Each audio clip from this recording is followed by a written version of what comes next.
কাঁচালঙ্কার official YouTube চ্যানেলে সবাইকে জানাচ্ছি একটা ওয়ার্ম ওয়েলকাম। আশা করি আপনারা প্রত্যেকে খুব ভালো আছেন। জানেন তো, আমার ছোটবেলার কথা মাঝে মধ্যে খুব মনে পড়ে। ছোটবেলায় স্কুল থেকে যখন ফিরতাম, মাঝে মধ্যেই মা ভাতের সাথে পাঁপড়ের ডালনা বানিয়ে দিত। তখন কিন্তু পাঁপড়ের ডালনা খেতে মোটেই ভালো লাগতো না, তবে যত বড় হয়েছি তত কিন্তু মনে হয় যে পাঁপড়ের ডালনা খেতে কিন্তু বেশ লাগে, বিশেষ করে নিরামিষ দিনে। আজকে একদম আমার বাড়িতে যেভাবে পাঁপড়ের ডালনা বানানো হয় সেই রেসিপিটাই আপনাদের সাথে শেয়ার করবো। চলুন আমার সাথে কাঁচালঙ্কা রান্নাঘরে। প্রথমে আগে আপনাদের সাথে উপকরণগুলো একবার শেয়ার করে নিই।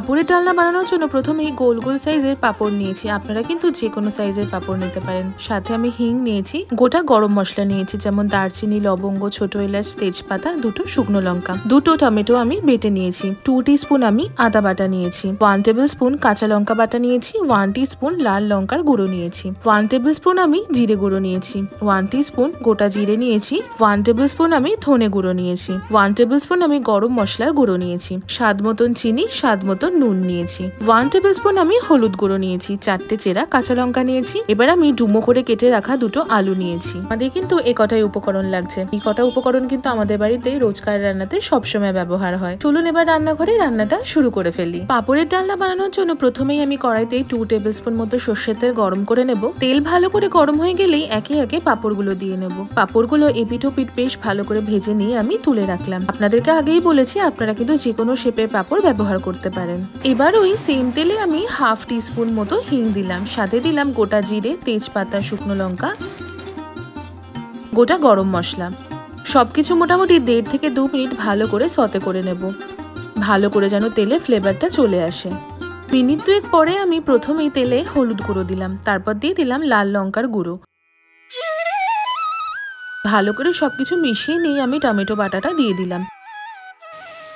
টমেটো বাটা দিয়ে বেশ ভালো করে মিশিয়ে নিয়ে প্রথমে আমি কাঁচা লঙ্কা বাটা দিলাম, তারপর দিয়ে দিলাম আদা বাটা।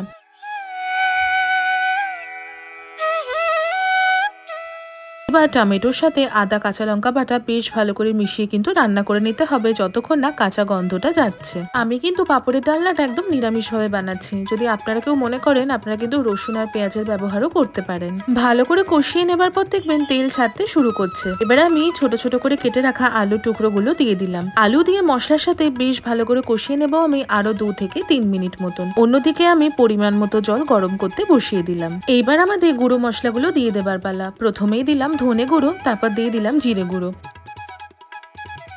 মশলা দিয়ে বেশ ভালো করে মিশিয়ে নেব। ভালো করে মিশিয়ে নিয়ে এবার 2 কাপ মতো গরম জল ঢেলে দিলাম।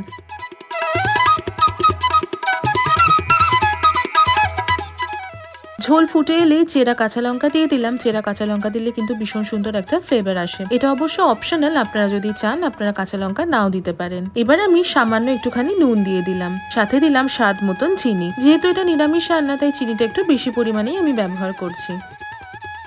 লো টু মিডিয়াম ফ্লেমে আমি 5 থেকে 7 মিনিট রান্না করে নেব। এতে কিন্তু আলু অনেকটাই সেদ্ধ হয়ে যাবে। 5 থেকে 7 মিনিট পরে দেখুন ঝোল কিন্তু অনেকটাই টেনে গেছে। এবার আমি গরম মশলার গুঁড়োটা দিয়ে দিলাম আর দিলাম 1 টেবিল স্পুন মতো ঘি। এবার গ্যাসের ফ্লেমটা আমি অফ করে দিলাম। গ্যাসের ফ্লেমটা বন্ধ করে দিয়ে একে একে ভেজে রাখা পাঁপড়গুলো আমি ওপর থেকে দিয়ে দিলাম।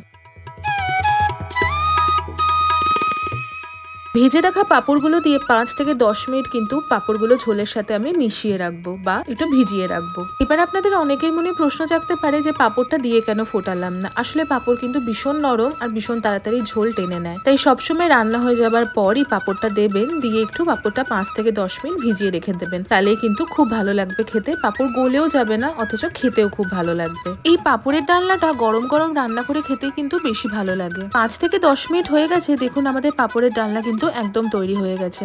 আমি গ্রেভিটা যেরকম পছন্দ করি ততটাই গ্রেভি রেখেছি। আপনারা যদি আরেকটু বেশি গ্রেভি রাখতে চান তাহলে কিন্তু আরেকটু বেশি ঝোল রাখতে পারেন। তবে আমরা রুটির সাথে খেতে পাঁপড়ের ডালনাটা বেশি ভালোবাসি বলে আমাদের কিন্তু একটু মাখা মাখাই ভালো লাগে। আমি এবার সার্ভ করছি গরম গরম পাঁপড়ের ডালনা। নিরামিষ দিনের একটা ঝুট ঝামেলা ছাড়া খুব সাধারণ রান্না, তবে খেতে কিন্তু ভীষণ ভালো হয়। আমি উপর থেকে একটু ফ্রেশ ধনেপাতা কুচি ছড়িয়ে দিলাম, এতে কিন্তু আরো ভালো লাগে খেতে। কেমন লাগলো আজকের এই রেসিপিটা কমেন্ট সেকশনে জানাতে কিন্তু একদম ভুলবেন না। আপনারাও নিশ্চয়ই বাড়িতে পাঁপড়ের ডালনা বানান। আপনারা কিভাবে বাড়িতে পাঁপড়ের ডালনা বানান সেটা কিন্তু কমেন্ট সেকশনে জানাতে একদম ভুলবেন না। যদি আজকের এই সিম্পল রেসিপিটা আপনাদের ভালো লেগে থাকে তাহলে অবশ্যই আমাদের চ্যানেলটা সাবস্ক্রাইব করবেন, আমাদের এই ভিডিওটা লাইক করবেন আর এই ভিডিওটা সকলের সাথে শেয়ার করবেন। দেখা হচ্ছে আবারও একটা খুব সুন্দর রেসিপির সাথে। ততক্ষণের জন্য ভালো থাকবেন, সুস্থ থাকবেন আর কাঁচা লঙ্কাকে এভাবেই ভালোবাসা সাপোর্ট দিতে থাকবেন। See you soon and happy cooking.